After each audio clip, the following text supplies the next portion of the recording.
With the EPP resolution on the situation in Slovenia, the Presidency and the Political Assembly of the EPP expressed strong support for the Slovenian Democratic Party and its President, Mr. Janša.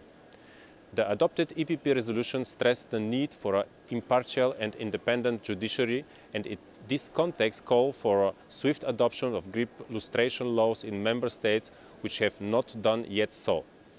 Then the lustration law will allow us to break up once and forever with the rest of the communist time and the dependence and the network of former communist secret police like UDBA, like Državna sigurnost in Bulgaria and others.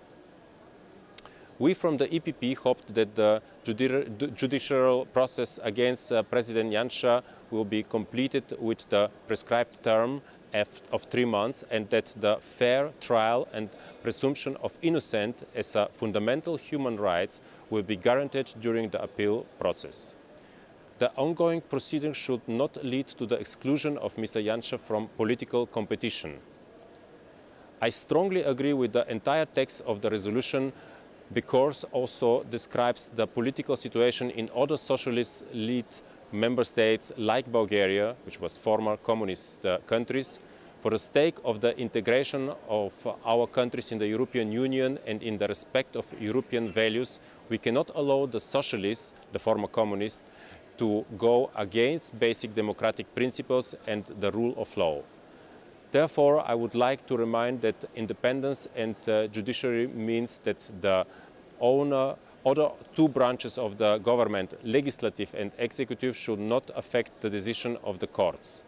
The task of each political party in the democratic system is to draw attention to any irregularities and undemocratic phenomena. Just a few years ago, Slovenia was given as a good example in the region for a stable and prosperous economy. Unfortunately, now the country is facing severe economic and financial crises as a result of the irresponsible economic behavior of the socialist-led government. In my country, the leader of the European Socialists, Sergei Stanishev, who is at the same time the leader of the former Communist Party, came with massive manipulation into power and tried to keep it regardless of over 160 days of protests and the collaboration with anti-European forces. I would like to wish a lot of success to our friends in Slovenia and support entirely the EPP resolution on the situation in Slovenia.